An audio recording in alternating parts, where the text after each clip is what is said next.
like I said, sort of Bonnie and Clyde territory, people stealing a car, that type of feel. And then, I always meant to take the people on a ride, hook them in, and once I had them hooked in, hit them over the head, and make the story more poignant and making it about something else. But it was always meant to have that switch over in there, which is, it's a tricky thing to do because it switches tone a little bit. And this is not a defensive thing. This is a thing that I set out to do. And because movies from the 1930s were such a major inspiration for me, I had very specific things in mind, so I had many movies for Mila to watch. And Jovovich. Mila Jovovich. Is that how you say it? Jovovich? Yeah. So, there were, in terms of the acting, there were many 30s movies. In terms of the look, her specific look was very much 30s inspired too, with wardrobe. And what is the period exactly? It is not, it's just contemporary, but with more in a timeless feel, so that you never can fully identify what time we're in because it's supposed to be timeless. So that it could, in essence, be sort of like this Bonnie and Clyde period, or it could be modern day or whatever. I mean, there's one cell phone in it, but everything else is very much like, cars drive around and they're, they look contemporary, but you do have the Oklahoma. Sitting in Oklahoma feels like a time warp to me. It is a place that it looks like old movies look to me. And then there were many 70s movies influences too, because I'm such a huge Hal Ashby fan, and I placed one of the characters in a caboose because Maude from Harold and Maude lives in a caboose, and I thought it was just such a great thing to have a caboose sitting in a landscape in Oklahoma, so I got that. And now you and Mila have a lot in common. I mean, she started out as a model as well, and, exactly. and an immigrant. And she's an immigrant into the United States. So you wanted to get that into the story? Well, the story is about an outsider she plays a Ukrainian in Oklahoma.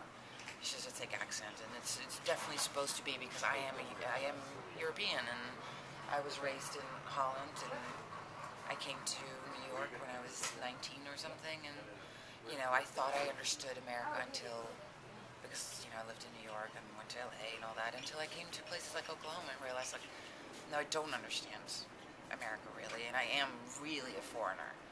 Because you think after a while that you've become American, and then you realize, no, I'm not American at all. So I wanted to play around with that, like what are people's perceptions? So when you finished the movie, how did you go about financing this? I mean, how did you get this made? It's very tricky, because right at the time when I finished writing the script, the economy collapsed, and there was no more money for anything, let alone movies. Independent film changed entirely because all of a sudden movies on demand, Netflix, all of these things had come up, and very few independent films got distribution anymore, and if they did, it was maybe 1 week in a theater in New York while simultaneously starting on VOD or whatever. So very few people, because it was so unsure which way we're going to go with independent film, very few people were interested in financing them at that point anymore. So I took it upon myself to fly all over the world with my lookbook, my director's book that I'd made, photographs with very specific in how I wanted people to look and how the setting was, lots of Robert Frank and Eggleston photographs, and I had placed them all in a sort of chronological order so that I could do the pitch of the movie while going through the book and showing them photographs. So you never made any shorts or anything? I made a short, but I never showed it to anybody because I made the big mistake, which was a wonderful mistake to have learned at that time, 15 years ago, of casting myself in the lead. And so I would never show it to anybody because I hated myself in the movie so much, and it's hard to do all of it. And it wasn't very good, and I didn't know what I was doing.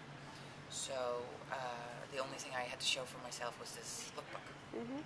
So I flew all over the world. I got money eventually from Bankside, from our foreign sales agent, became our foreign sales agent, and from Holland, from the Dutch Film Fund. We got some money, and got money from Oklahoma, we got money from New York, money from everywhere, scraping it together. And you shot it in 24 days? 20. Jeez. Yeah, I read that somebody said 24. No, 20. 20 days. not an hour over, not a dollar over budget, and not an hour over the schedule either. By the way. And did you enjoy it? I did. Were you scared? Yeah, but I think that I've had this thing my whole life where it's not that I'm that secure as a person or anything like that. I'm, as insecure as anybody else around me. But sometimes, I just feel like I just jump and I'll see what happens. And that's how I did this movie. I just jumped in. And, I was on a bungee cord, and sometimes I got thrown up and down way too many times, or they cut the bungee cord and I landed on my butt. And sometimes, there were different things that have happened in the 3 years that it took to get this movie You lost made. some funding right before you started. I did. I lost funding before I started.